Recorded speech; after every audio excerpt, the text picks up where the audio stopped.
30만 피트 상공에서 150명을 태운 여객기가 추락하고 있었습니다. 모든 승객이 죽음을 직감하며 비명을 지르는 순간 한 여성이 조용히 자리에서 일어났어요.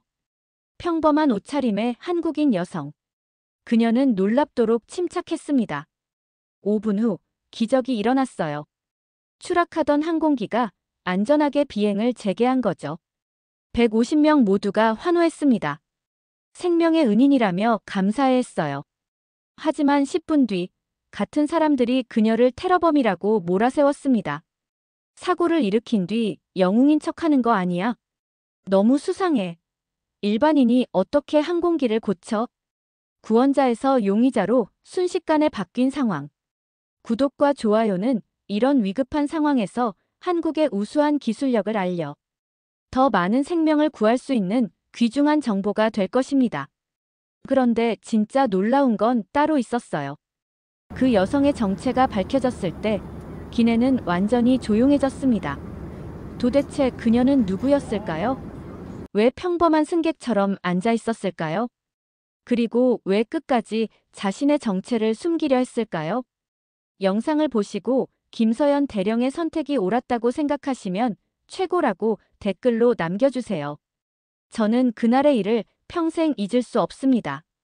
2019년 3월 15일 미국 캘리포니아 상공 30만 피트에서 일어난 일말입니다.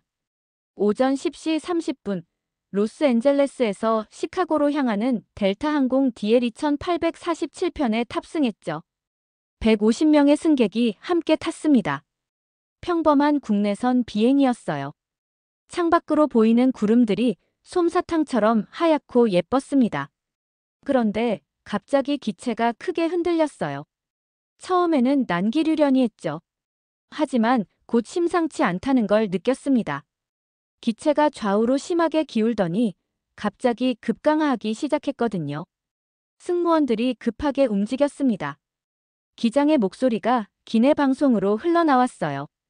승객 여러분, 기체에 기술적 문제가 발생했습니다. 안전벨트를 단단히 매시고 충격 자세를 취해 주십시오. 그 순간 기내는 아수라장이 되었습니다. 아이들이 울기 시작했고 어른들도 공포에 떨었어요. 누군가는 기도를 하고 누군가는 가족에게 마지막 안부를 전하려 휴대폰을 꺼냈습니다. 저 역시 죽음이 코앞까지 다가왔다고 느꼈어요. 기체는 계속 떨어지고 있었고 고독의 숫자는 무서운 속도로 줄어들고 있었습니다. 28,000피트, 25,000피트, 20,000피트. 조종석에서는 기장과 부기장이 필사적으로 조종간을 조작하고 있었어요. 하지만 자동 조종 장치가 완전히 마비된 상태였습니다. 수동 조종으로 전환하려 해도 계기판이 제대로 작동하지 않았죠. 메이데이, 메이데이. DL2847편입니다. 자동 시스템 전체 오류, 급강하 중입니다. 기장의 절망적인 목소리가 무전을 통해 흘러나왔어요. 기내에서는 승객들이 머리를 숙이고 충격 자세를 취했습니다. 저도 마찬가지였죠. 그때까지만 해도 이 위기를 누군가 해결해 줄 거라고는 상상도 못했습니다. 그때였습니다. 모든 승객이 공포에 떨고 있을 때 제 앞쪽 좌석에서 조용히 일어나는 사람이 있었어요. 한국인으로 보이는 여성이었습니다. 30대 후반 정도로 추정되는 그녀는 평범한 검은색 정장을 입고 있었죠. 다른 승객들과 달리 표정이 놀라울 정도로 차분했습니다. 주변 사람들이 울부짖고 있는데 그녀만은 마치 이런 상황에 익숙하다는 듯 침착했어요. 안전벨트를 풀고 일어서더니 작은 가방에서 뭔가를 꺼냈습니다. 승무원이 급하게 달려왔습니다. 승객님, 지금 매우 위험한 상황입니다. 자리로 돌아가 주세요. 하지만 그 여성은 고개를 가로저었어요. 조종석 진입이 필요합니다. 목소리가 단호했습니다. 떨림이라고는 전혀 없었죠. 무슨 말씀이세요? 승객이 조종석에 들어갈 수는 없습니다. 승무원이 당황하며 막았어요. 그러자 그녀는 가방에서 작은 전자장비 같은 것을 꺼냈습니다. 저는 그게 뭔지 알 수 없었어요. 하지만 뭔가 전문적인 장비 같았습니다. 지금 자동 조종 시스템이 완전히 마비된 상태죠. 수동 전환을 위해서는 특수 장비가 필요합니다. 그녀의 말에는 확신이 가득했어요. 기체는 여전히 추락하고 있었습니다. 18,000피트, 15,000피트. 고도는 계속 떨어지고 있었죠. 승무원도 절망적인 표정이었습니다.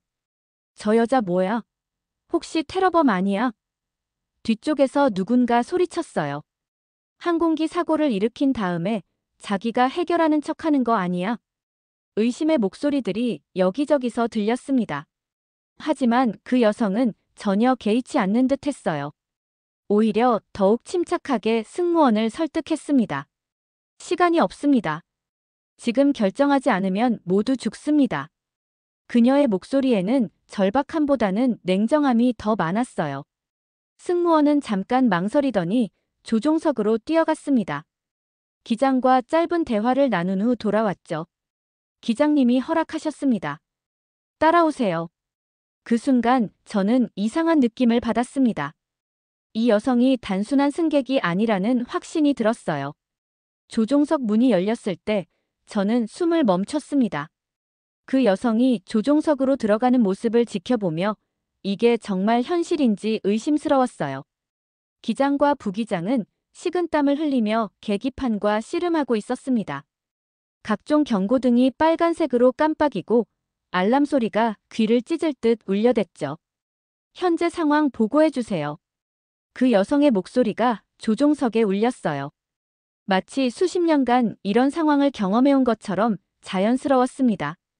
자동 조종 장치 전면 마비, 유압 시스템도 불안정합니다. 기장이 절망적인 목소리로 대답했어요. 수동 조종으로 전환하려 해도 계기가 제대로 반응하지 않아요. 그녀는 계기판을 단숨에 훑어봤습니다. 불과 몇 초 만에 상황을 파악한 듯 했어요. 그리고 가져온 장비를 특정 포트에 연결했습니다. 이제 메인 스위치를 끄고 보조 전원으로 전환하세요. 그녀가 지시했어요. 3초 후에 수동 조종간을 당기면서 동시에 스로틀을 조절해야 합니다. 기장은 망설였습니다. 하지만 그렇게 하면 더 위험할 수도. 지금 고도가 12,000피트입니다. 선택의 여지가 없어요. 그녀의 목소리에는 확신이 가득했어요. 기장이 그녀의 지시대로 따랐습니다. 메인 스위치를 끄자 잠깐 동안 모든 계기가 꺼졌어요. 기내에서는 비명 소리가 터져 나왔습니다. 하지만 3초 후 보조 전원이 켜지면서 계기판이 다시 살아났어요. 그녀가 연결한 장비에서 녹색불이 깜빡였습니다. 지금이에요. 조종간을 천천히 당기세요. 그녀가 외쳤어요. 기장이 조종간을 당기자 처음으로 항공기가 반응했습니다. 급강하던 기체가 서서히 안정세를 찾기 시작했어요. 고도 유지, 스로틀 20% 증가. 그녀의 지시가 이어졌습니다. 신기하게도 항공기는 그녀의 말대로 움직였어요. 떨어지던 고도가 서서히 안정되더니 드디어 수평 비행으로 돌아왔습니다. 기내에서는 환호성이 터져 나왔습니다. 살았다. 우리가 살았어. 승객들이 울면서 기뻐했어요. 하지만 그녀는 아직 끝나지 않았다는 듯 계속 작업했습니다. 연료 시스템에도 문제가 있네요. 이것도 해결해야 합니다. 또 다른 장비를 꺼내어 연결하더니 복잡한 조작을 시작했어요. 몇 분 후 연료 게이지도 정상으로 돌아왔습니다. 이제 안전합니다. 정상 운항이 가능해요. 그녀가 마침내 말했습니다. 기장과 부기장은 감사한 눈빛으로 그녀를 바라봤어요. 그 여성이 조종석에서 나와 자신의 자리로 돌아가는 순간 저는 기내 분위기가 이상하게 변하는 걸 느꼈습니다. 처음에는 감사의 박수가 터져 나왔어요. 고맙습니다. 정말 고맙습니다. 몇몇 승객들이 그녀에게 다가가 악수를 청했습니다. 하지만 곧 다른 목소리들이 들리기 시작했어요. 잠깐, 뭔가 이상하지 않아? 뒤쪽 좌석의 중년 남성이 소리쳤습니다. 일반 승객이 어떻게 저런 장비를 가지고 다녀? 그것도 항공기 수리용 장비를. 맞아. 너무 의심스러워. 다른 승객도 맞장구 쳤어요. 혹시 처음에 항공기 시스템을 고장낸 게 저 여자가 아닐까? 순식간에 의심의 목소리가 기내에 퍼졌습니다. 방금 전까지 생명의 은인이라고 감사해하던 사람들이 이제는 그녀를 의심하기 시작했어요. 생각해보니까 정말 이상해. 항공기가 고장 나자마자 바로 해결책을 알고 있었잖아. 그래, 미리 계획된 일 같아. 사고를 일으킨 다음에 영웅인 척하는 거지. 테러범이 확실해. 경찰에 신고해야 해. 저는 이런 상황을 믿을 수 없었습니다. 방금 전까지 모두를 구해준 사람을 이렇게 몰아세우다니요. 그 여성은 이런 비난들을 조용히 듣고 있었어요. 화를 내거나 반박하지도 않았습니다. 그냥 자리에 앉아서 창밖을 바라보고 있었죠. 뭐라고 대답 안 해? 답답하네. 한 승객이 소리쳤어요. 무죄라면 당당하게 해명하지 그래. 침묵하는 것 자체가 수상해. 또 다른 사람이 거들었습니다. 승무원들도 난처한 표정이었어요. 그녀 덕분에 살아남았지만 승객들의 의심도 일리가 있다고 생각하는 듯 했습니다. 기내는 점점 험악한 분위기가 되어갔어요. 구원자에서 용의자로 순식간에 바뀐 상황이었습니다. 그때 그 여성이 처음으로 입을 열었어요. 의심하시는 마음 이해합니다. 목소리는 여전히 차분했습니다. 하지만 지금은 안전한 착륙이 우선입니다. 또 그런 식으로 얼버무리네. 누군가 소리쳤어요. 하지만 그녀는 더 이상 말하지 않았습니다. 다시 조용히 자리에 앉아 있을 뿐이었죠. 그 침묵이 오히려 승객들의 의심을 더욱 키웠습니다. 그녀에 대한 의심이 절정에 달했을 때 갑자기 기체가 다시 크게 흔들렸습니다. 또 뭔가 문제가 생겼나? 승객들이 불안해하기 시작했어요. 잠깐의 안정이 깨지는 순간이었습니다. 조종석에서 기장의 목소리가 들려왔어요. 자동장치가 또 오류를 일으키고 있습니다. 기체가 좌우로 기울고 있어요. 실제로 항공기는 심하게 좌우로 흔들리고 있었습니다. 마치 거대한 손이 기체를 마구 흔드는 것 같았어요. 승객들의 비명소리가 다시 터져 나왔습니다. 승무원장이 급하게 그 여성에게 다가왔어요.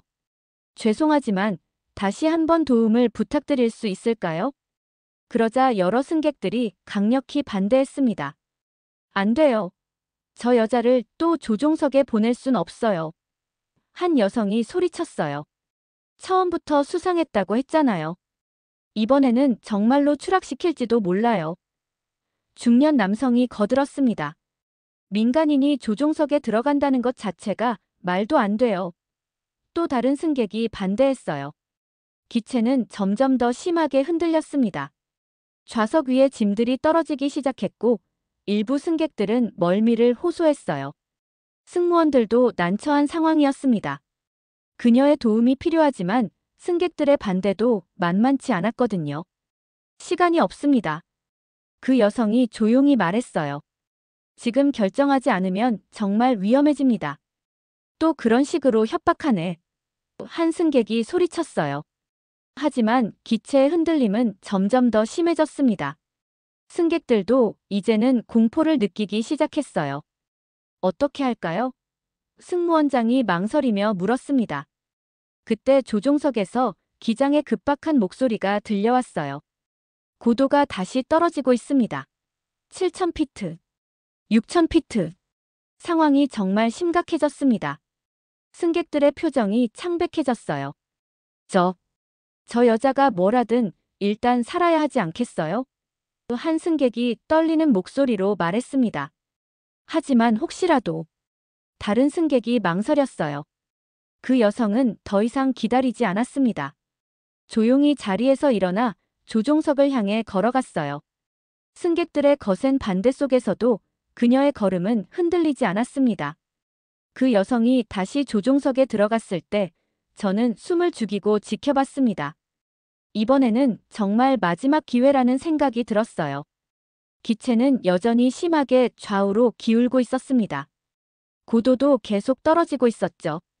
5,000피트, 4,000피트. 그녀는 이번에도 놀라울 정도로 신속하게 상황을 파악했어요. 계기판을 확인하더니 또 다른 장비를 꺼냈습니다. 안정익 조절 시스템이 오작동하고 있네요.